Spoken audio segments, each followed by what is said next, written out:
장애인 문화복지신문 제371호 제3면 기사입니다. 김재훈 경기도의회 의원, 경기도장애인 재활협회 현안논의 정담회 가져.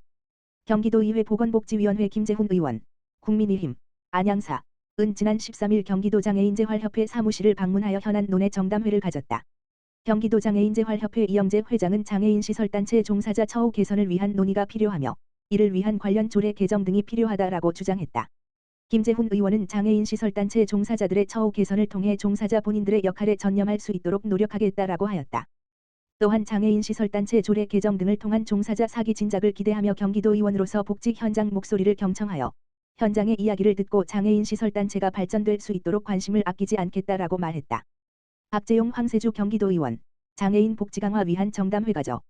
더불어 살아가는 사회를 위해서는 장애인과 노인 등 취약계층을 위한 보다 더 다양하고 적극적인 정책 추진이 필요합니다. 박재용 경기도의원, 더불어민주당, 비례, 과 황세주 경기도의원, 더불어민주당, 비례, 은 13일 경기도의회에서 사단법인 내일을 여는 멋진 여성 경기협회 김성애 회장 등 관계자와 장애인 등 취약계층 복지지원 강화를 위한 정담회를 가졌다. 박재용 의원은 장애인과 노인 등 취약계층은 비장애인과 달리 일상생활에서 다양한 어려움을 겪고 있다.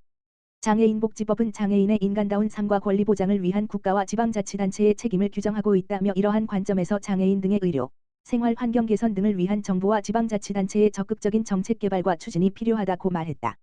황세주 의원은 장애인 등 취약계층은 외출 등에서도 비장애인에 비해 많은 제약을 겪고 있다. 이러한 제약을 줄이기 위해 다양한 정책적 노력과 지원 확대가 필요하다며 경기도의회 보건복지위원회는 장애인과 노인 등 취약계층이 일상생활의 불편을 줄이고 복지를 높일 수 있는 복지 정책 대안 마련에 지속적인 관심을 기울이겠다고 말했다. 사회 취약계층, 도시가스 요금 감면 신청하세요. 보건복지부, 장관, 조규홍, 는 취약계층 대상 난방비 지원 대책의 일환으로 도시가스 요금 감면 혜택을 받지 않고 있는 복지 대상자를 우선 발굴하여 2월 10일부터 지자체를 통해 신청 안내했다고 밝혔다. 이번 발굴은 한국가스공사의 가입자 정보를 입수하여 복지 대상자 정보와 비교 분석하여 잠정적 감면 예상 가구 약 66만을 지방자치단체에 통보하였다. 잠정적 감면 예상자에는 행정정보로 확인이 어려운 타연료, 등유, LPG 등 사용, 이용 불가, 고시원, 쪽방 거주 등 주소 불명확 등 실제 감면 예상자가 아닌 경우도 포함되어 있으며 지역 난방 등 감면 혜택을 이미 받고 있는 대상자도 포함되어 있으므로 모두 감면 혜택 누락자는 아니다. 지방자치단체 사회복지 공무원은 이 그린 우편 서비스를 활용하여 요금 감면 신청 방법, 부침일을 안내할 예정이다. 안내를 받은 복지 대상자는 가까운 주민센터를 방문하거나 요금 감면 기관에 직접 신청이 가능하며 복지로 http://www.북저로.co.kr을 통한 온라인 신청도 가능하다. 그간 복지부와 지방자치단체는 사회 취약계층의 생활비 부담 완화를 위하여 복지수급 신청과 동시에 전기요금, 도시가스요금 등 6종의 공공요금 감면 신청을 할 수 있도록 지원하고 매년 2분기 중 공공요금 감면 제도를 몰라서 신청하지 못하는 신청 누수 사각지대 해소를 위해 감면 예상자를 발굴하여 신청을 독려해오고 있다. 보건복지부 복지행정지원관은 특히 올해는 최근 한파로 인한 사회 취약계층의 난방비 부담 경감을 위해 도시가스 요금 감면 예상자에 대한 발굴 및 안내를 조기에 추진하였으며 전기요금, 통신비 감면 등 다른 감면 서비스도 순차적으로 발굴하고 연 2회로 확대하여 안내할 예정이라고 전했다. 고용노동부, 올해부터 기초차상위 중증장애인 근로자의 출퇴근 비용 지원. 고용노동부, 장관 이정식과 한국장애인고용공단, 이사장 조향현, 은 올해부터 중증장애인 출퇴근 비용 지원 대상을 기존 최저임금 적용 제외 인가자에서 기초차상위 중증장애인 근로자까지 확대하였고 지원 규모도 2022년 3,850명에서 약 4배로 증가한 15,000여 명으로 확대된다. 출퇴근 비용 지원은 저소득 중증장애인 근로자의 근로의욕을 높이고 안정적으로 직장생활을 할 수 있도록 월 5만원 한도 내에서 버스, 택시, 자가용 주유비 등 출퇴근 교통 실비를 지원하는 사업이다. 중증장애인의 월 평균 출퇴근 비용 11.1만원, 은 전국민 평균 4.5만원의 약 2.5배이며 소득이 낮은 기초차상위 중증장애인은 장애로 인한 추가 비용 부담이 특히 커서 정부의 출퇴근 비용 지원을 희망하고 있다. 비용 신청을 위해서는 가까운 한국장애인고용공단 지역본부 지사에 신청서를 접수, 방문 또는 온라인 하면 된다. 필요한 서류는 사업신청서, 근로계약서, 신청인 명의의 통장 사본 3종이며 장애인증명서 등 기타 서류는 신청인이 동의하면 행정정보 공동이용을 통해 담당 직원이 확인할 수 있다. 자세한 사항은 한국장애인고용공단 직업능력평가 포털 hub.kid.or.kr을 확인하거나 공단 관할 지사로 문의, 공단 대표번호 1588-1519 하면 된다. 김성호 고용정책실장은 소득 수준이 낮은 기초차상위 중증장애인의 근로의욕을 높이는 데 조금이나마 도움이 되기를 바란다라고 말하며 더 많은 중증장애인이 혜택을 받을 수 있도록 집중 홍보 별표 사인과 교통카드 편의성 제고 별표 사인에 최선을 다하고 있다라고 덧붙였다. 남양주시 철마기업인을 함께하는 사람들, 중증장애인 가구 자녀 교육비 지원.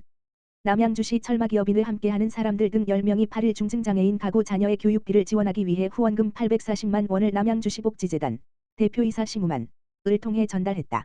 이번 후원금은 부모의 심한 장애로 인해 학습 지도에 어려움을 겪는 저소득 중증장애인 가구의 학령기 자녀를 돕기 위해 마련됐으며 시 자체 예산과 이번 후원금을 일로 매칭해 남양주시 장애인복지과에서 추천한 10명의 취약 학생들을 대상으로 인당 월 14만 원의 교육비가 12개월 동안 지원될 예정이다.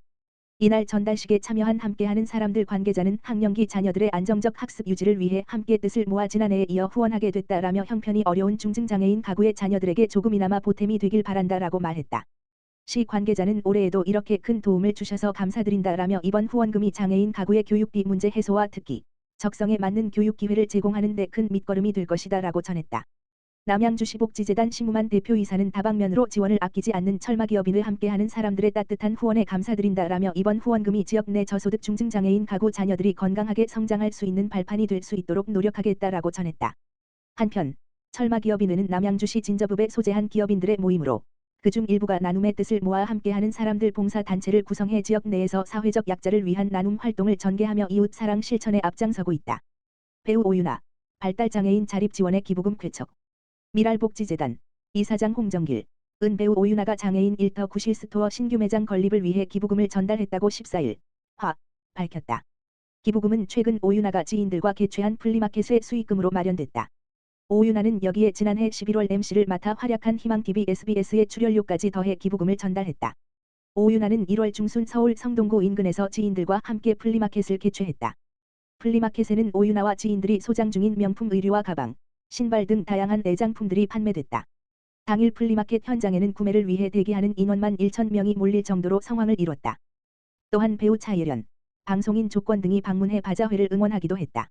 기부처는 희망TV SBS MC로 출연하며 인연을 맺은 구실스토어로 정했다.